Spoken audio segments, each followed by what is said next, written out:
दोस्तों, समस्या का साइज कभी फिक्स नहीं होता। वो हमारी सोच पर डिपेंड करता है कि समस्या को हम कितना बड़ा मानते हैं।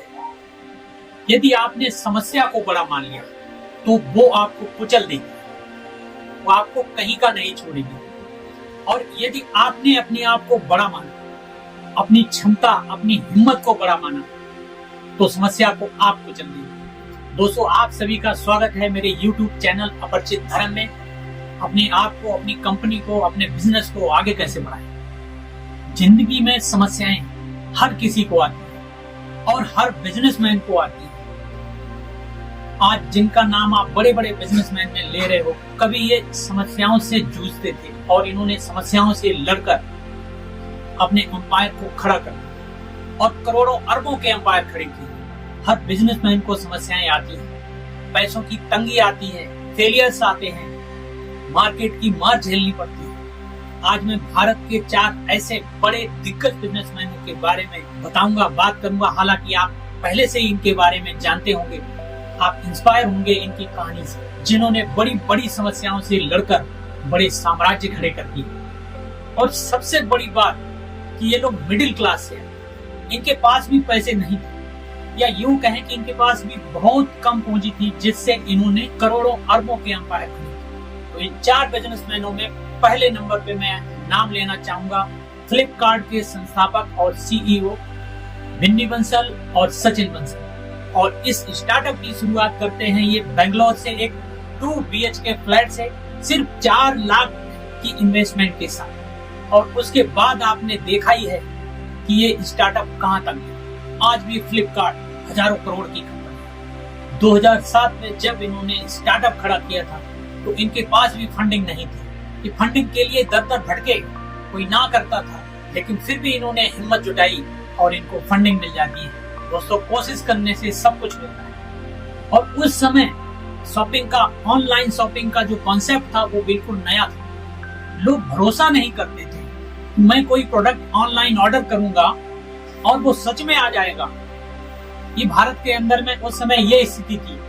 दोस्तों, इन 2 जांबाजों ने सबसे पहले कैश ऑन डिलीवरी स्टार्ट की इंडिया के अंदर। उस समय जो ऑनलाइन कंपनी थी अमेजन करती थी, ये भी पहले अमेजन में ही काम करते थे। अमेजन ऑनलाइन सिर्फ क्रेडिट कार्ड से पेमेंट लिया करते थे। इन्होंने भारत में कैश ऑन डिलीवरी स्टार्ट की। इन्होंने कहा कि पहले आप माल आपके घर पे पहुंचेगा, प्रोडक्ट आपके घर पे पहुंचेगा और उसके बाद आप हमारे को पैसे देंगे। लोगों ने कहा ये तो जादू हो गया, ये तो कमाल की बात है।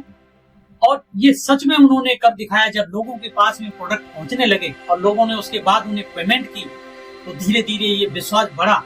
और वो लड़के जो अमेजन में काम करते थे, उनके पास नौकरी करते थे, एक टाइम वो आया कि इन्होंने अपनी कंपनी को अमेजन के बराबर पे लाके खड़ा कर दिया। मतलब अमेजन को टक्कर दे दी। दोस्तों, कोई भी काम जिसमें आप लगन से करो तो जरूर बड़ा होता है। और हर इंसान इसको कर सकता है, कोई भी कर सकता है। और सत्य आपके पास कोई आइडिया होना चाहिए कि आपको करना क्या है। और दूसरा नाम है ओयो के फाउंडर मिस्टर रितेश अग्रवाल। एक मिडिल क्लास का लड़का, उड़ीसा का रहने वाला, कॉलेज ड्रॉप आउट। और उसने एक सपना देखा कि मैं गुड़गांव में अपने कुछ गेस्ट हाउस खोलूंगा। और तब उसने ये सोचा था कि मैं ये 10 से 20 साल में मैं 8 से 10 लगभग गेस्ट हाउस चलाऊंगा। लेकिन उसकी सोच इतनी बड़ी थी। ओयो को फाउंड किया, उस समय भी कोई इस पे भरोसा नहीं करता। रितेश अग्रवाल ने अपनी एक वेबसाइट बनाई। 19 साल की उम्र में उन्होंने ओयो की शुरुआत की। खुद फ्रंट डेस्क मैनेजर का काम करते, क्लीनिंग स्टाफ का काम करते, कस्टमर्स उनको क्लीनर समझते। उस समय बजट होटल्स का कॉन्सेप्ट नया था और ग्लोबल एक्सपेंशन में ऑपरेशनल हर्डल्स, कई बार फंडिंग रिजेक्ट हुई। लेकिन रितेश ने खुद को बड़ा माना, अपने जज्बे को बड़ा माना, अपनी हिम्मत को बड़ा माना। उन्होंने कहा मैं हॉस्पिटैलिटी का फ्यूचर हूं।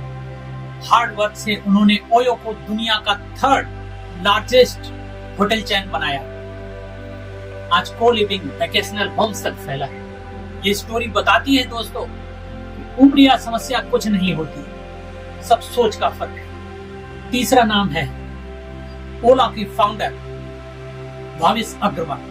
2010 में ओला शुरू करने से पहले ये 48 घंटे तक कोडिंग मैराथन करते हैं और खुद पैसेंजर्स को ड्राइव करते हैं। समस्याएं ट्रैफिक जाम, अनरिलायबल ट्रांसपोर्ट और सिर्फ 2 करोड़ की एंजल इन्वेस्टमेंट से ये कारोबार की शुरुआत की उन्होंने। शुरुआत में फेलियर्स पर फेलियर्स, कभी ऐप क्रैश हो रहा है, कभी ड्राइवर्स की कमी हो रही है, लेकिन इन्होंने हिम्मत नहीं हारी। भविष्य ने कहा, मैं छोटा ड्राइवर नहीं, मोबिलिटी रिवॉल्यूशन का लीडर। कन्वीनियंस पर फोकस किया, स्केल किया और आज ओला इंडिया में सबसे बड़ी राइड हेलिंग कंपनी है। करोड़ों लोगों की जिंदगी आसान की और इन सभी परेशानियों के बावजूद उन्होंने ओला को एक सफल कंपनी बना दिया और 214 और सबसे बड़ा नाम इस दुनिया में हमारे भारत के बिजनेस टाइकून श्री श्री श्री धीरूभाई अंबानी, जिन्होंने 1950 की दशक में शुरुआत की। ये गुजरात के एक छोटे से गांव से आए थे। इससे पहले वो यमन में एक पेट्रोल पंप पर छोटे से अटेंडेंट थे, जिनको 300 रुपए महीना सैलरी मिलती थी।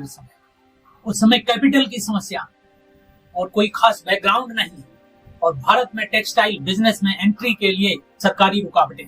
फाइनेंशियल क्राइसिस ने उन्हें कई बार पटका, उनको कई बार गिराया, लेकिन वो नहीं हारे। लेकिन उन्होंने अपने आप को बड़ा माना। उन्होंने कहा, मैं छोटा नहीं, मैं सपनों का बादशाह। छोटे छोटे स्टेप्स लिए, यार्न ट्रेडिंग से चुनौतियों को सीढ़ी बनाया, इन्वेस्टर्स को कन्विंस किया। नतीजा, आज रिलायंस कई लाख करोड़ की कंपनी है जो भारत की जीडीपी का बड़ा हिस्सा है। धीरूभाई अंबानी जी ने यह साबित किया, समस्याएं कितनी ही बड़ी क्यों न हो, आदमी के जज्बे और हिम्मत के सामने सब कुछ छोटा है। वो चाहे तो कितना भी बड़ा साम्राज्य खड़ा कर सकता है। तो दोस्तों, जिंदगी एक ही है और इसी में आपको सब कुछ करना है। जल्दी जल्दी डिसीजन लीजिए, छोटे छोटे स्टेप से शुरू कीजिए और एक बड़ा अंपायर खड़ा कीजिए।